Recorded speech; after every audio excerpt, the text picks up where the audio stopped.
known as a mufti or juris consult, to a question posed by a mustafti. According to the Quran, the Prophet Muhammad was the first and foremost mufti. He was succeeded by generations of jurists and scholars who continued to expand the body of Islamic law through their various individual fatwas. Kehidupan sebagai umat Islam memerlukan kepada panduan dalam melaksanakan tuntutan agama. Dari segi ibadat kita, dari segi hukum hakam yang berkaitan dengan kehidupan seharian kita, kehidupan ekonomi kita dan sebagainya. Maka para ulama daripada dahulu lagi telah berusaha dengan ijtihad mereka, dengan kemahiran ilmu yang mereka miliki untuk memberikan panduan-panduan hukum dan tata cara kehidupan kepada umat Islam sepanjang zaman. In Singapore, the Administration of Muslim Law Act provides that the Fatwa Committee comprises the Mufti and 4 other well-respected religious scholars. Fatwa decisions are therefore of a collective nature and not individual. This is known in the Islamic legal tradition as Fatwa Jama'i. To date, 3 muftis have led the committee.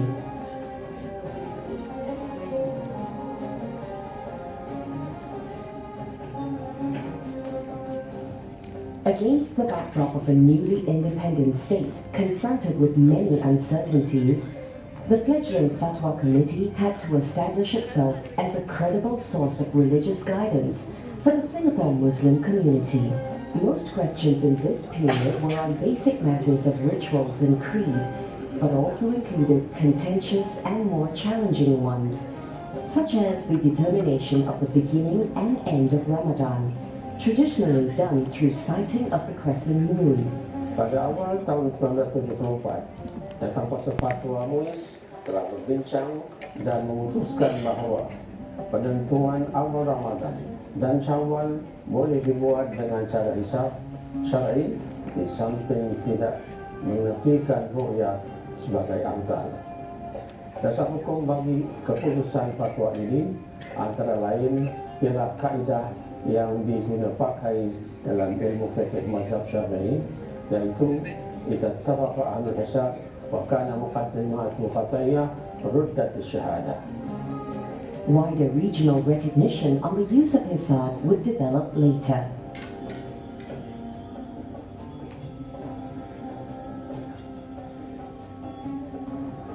As Singapore's economic growth picked up in the 1980s, the need to grow religious institutions and assets of the Muslim community became more pressing. In this period, there were more questions on zakat and wakaf. To this end, the committee issued a fatwa on istibdal, which allowed the migration of wakaf assets and thus ensured that their potential were optimized.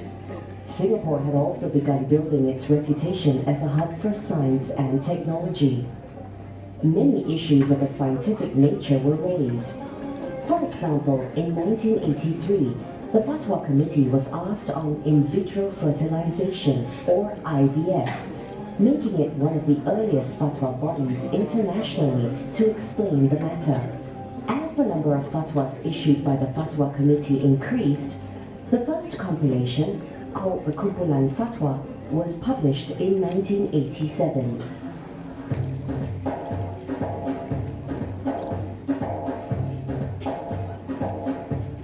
As the new millennium approached, financial and estate matters became a hit with the Fatwa Committee. This is partly due to the need for individuals to plan their wealth and estate based on unique and changing needs. The Fatwa Committee was committed to find solutions for these families without foregoing principles of the Sharia.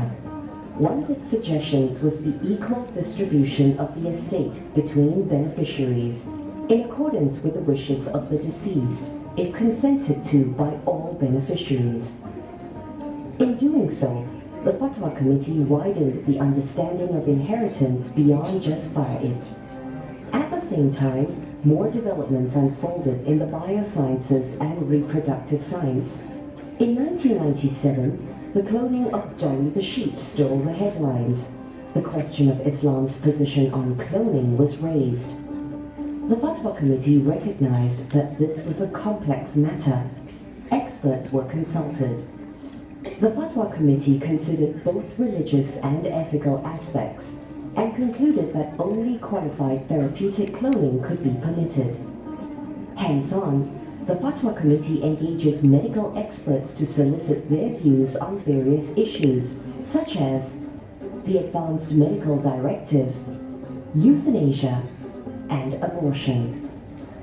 Jawatan Kuasa Fatwa menjemput pakar-pakar sains dan teknologi untuk mendapatkan lebih banyak penjelasan dan begitu juga dapat bersemuka dalam memberikan soalan, memberikan pertanyaan dan sebagainya.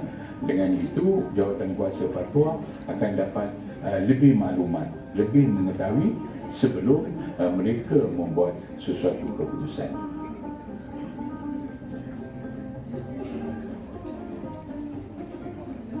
The new millennium has seen many transformations in Singapore. With these changes, past fatwas will need to be assessed to determine if they continue to achieve the objectives of Muslim law. A new scheme known as Associate Members of the Fatwa Committee was introduced in 1990, through which a wider pool of younger asatiza from various disciplines were involved in Fatwa Committee discussions. In 1999, the Office of the Mufti was set up to carry out more intensive research and studies on various emerging issues. With a strengthened team, the Fatwa Committee reviewed the fatwas on CPF and insurance nominations. Recognizing that CPF and insurance monies are unique asset types, the Fatwa Committee concluded them as permissible new forms of hibah. Through these fatwas, the committee sought to secure the welfare of dependents. Several other landmark fatwas were also issued in the new decade. These include the fatwa on new water and the inclusion of Muslims under the Human Organ Transplant Act. With an expanded pool of organ donors in Singapore, it allows Muslims to exemplify the Islamic teaching of being Rahmatan lil Alameen.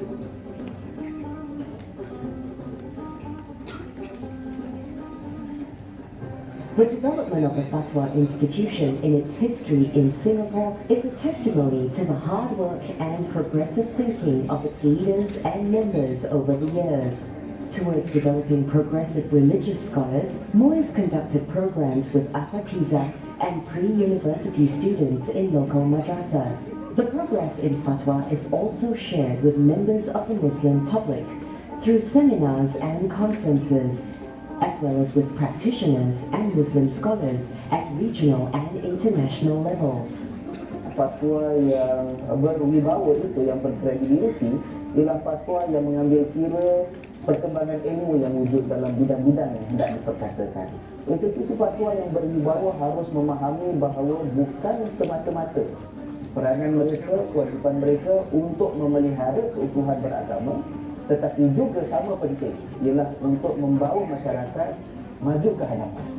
It is hoped that through such fatwas, Muis in Singapore will contribute to a progressive and exemplary religious thought for other Muslim communities around the world.